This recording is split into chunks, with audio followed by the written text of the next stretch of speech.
For centuries, one name has been whispered in the margins of history, her story reshaped, her legacy nearly erased.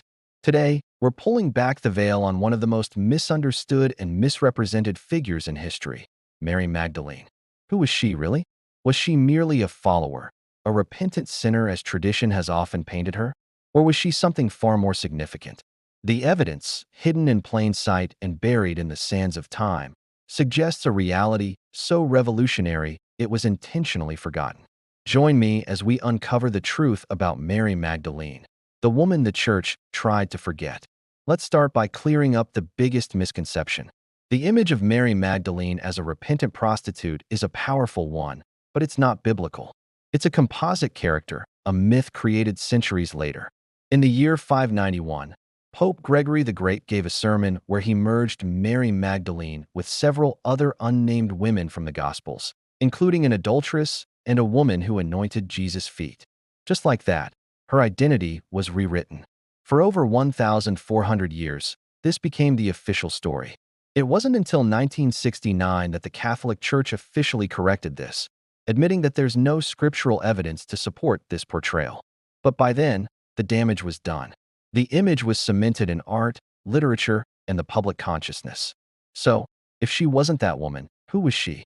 The canonical Gospels, Matthew, Mark, Luke, and John, actually tell us quite a bit. They name her more than a dozen times, more than most of the male apostles. Luke's Gospel introduces her as a woman from whom 7 demons had gone out, which modern scholars often interpret not as literal demonic possession, but as a severe physical or mental illness that Jesus healed. From that moment, she became one of his most devoted followers. And she wasn't just a follower, she was a leader and a patron. The Gospel of Luke explicitly states that Mary Magdalene, along with Joanna and Susanna and many others, provided for Jesus and his disciples out of their own resources. This is a crucial detail.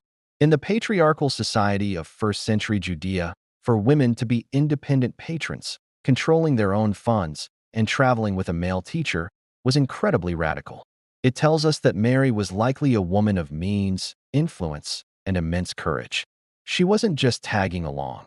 She was bankrolling the entire operation, a key supporter of the movement from its early days. But her most important role comes at the climax of the story. When all the male disciples, except for John, fled in fear during the crucifixion, who remained? The Gospels are unanimous. Mary Magdalene was there. She stood at the foot of the cross, witnessing Jesus' final moments. She didn't run. She didn't hide. She stayed, bearing witness to the horror and the heartbreak. Her loyalty and bravery in that dark hour are undeniable. And then comes the most pivotal moment of all. On the morning of the resurrection, who is the first person to go to the tomb? Again, Mary Magdalene. In the Gospel of John, she goes alone, and it is to her, a woman, that the resurrected Jesus first appears. Think about the significance of this. In a time when a woman's testimony was considered unreliable in a court of law, she is chosen as the primary witness to the single most important event in Christianity. Jesus tasks her with a special mission. Go to my brothers and tell them. He makes her the messenger of the resurrection. This is why some early church fathers gave her a profound title, Apostle to the Apostles.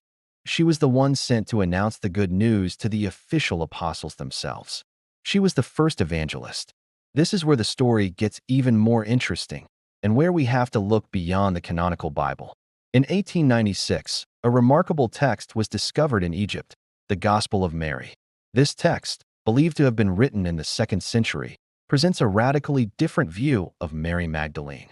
It doesn't portray her as a repentant sinner, but as a privileged disciple, one who received secret teachings from Jesus that the male apostles, particularly Peter, did not. In this gospel, after the ascension, the apostles are fearful and uncertain. It is Mary who steps up to comfort and encourage them. She shares with them the secret revelations Jesus gave her about the nature of the soul and its journey. The conflict in this text is stark. Peter, representing the emerging Orthodox, institutional church, becomes jealous and angry. He challenges her, saying, "Did he really speak with a woman in private and not openly to us? Are we to turn about and all listen to her? Did he prefer her to us?" It's a power struggle. Peter cannot accept that a woman could hold a position of such spiritual authority, that she could have a deeper understanding than him. Levi, another disciple, has to defend her, telling Peter, "If the Savior made her worthy, who are you to reject her? Surely the Savior knows her very well. That is why he loved her more than us. He loved her more than us." This line, found in both the Gospel of Mary and the Gospel of Philip, another non-canonical text, has fueled centuries of speculation. What did this love mean? Some have interpreted it as a romantic, even marital relationship. But many scholars believe it refers to a spiritual intimacy, a recognition of her advanced understanding and spiritual maturity. Jesus loved her for her ability to grasp the deeper, esoteric meanings of his teachings, teachings that others, like Peter, struggled with. She understood the internal, mystical path to enlightenment that Jesus taught, not just the external rules and structures. This is the secret she knew. It wasn't about a hidden bloodline or a secret marriage. It was a secret teaching, a teaching about finding the divine within oneself, about the ascent of the soul through inner vision, about a direct, personal experience of God that doesn't require an intermediary priest or institution. And this, ultimately, is why she had to be silenced. As Christianity began to formalize into an institution with a strict hierarchy, bishops, priests, doctrines, a figure like Mary Magdalene became a threat. She represented a different kind of Christianity, a more mystical, egalitarian, and contemplative path, a path where women could be spiritual leaders and teachers. An institution built on the authority of men, passed down from Peter, could not accommodate a woman who was preferred over him. So, her role was systematically downplayed. Her gospel, along with many others, was labeled as heretical and ordered to be destroyed. Her identity was conflated with that of the anonymous sinner, a much safer, less threatening role for a woman in a patriarchal church. The apostle to the apostles was demoted, and her true legacy was buried. But stories this powerful have a way of surviving. The rediscovery of texts like the Gospel of Mary in the modern era is allowing us to piece together a more complete picture. We are beginning to reclaim the memory of Mary of Magdala, not as a sinner, but as a patron, a brave witness, a leader, and a visionary. She was a central figure in the Jesus movement, a beloved disciple entrusted with profound spiritual truths. Her story challenges us to question the histories we've been told and to recognize the powerful contributions of women that have been written out of the narrative. She wasn't a woman the church tried to forget. She was a woman they couldn't afford to remember. Thank you so much for joining me on this deep dive into one of history's most fascinating figures. What do you think about Mary Magdalene's true role? Let me know in the comments below.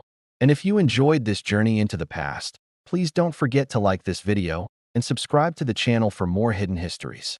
We'll see you in the next one.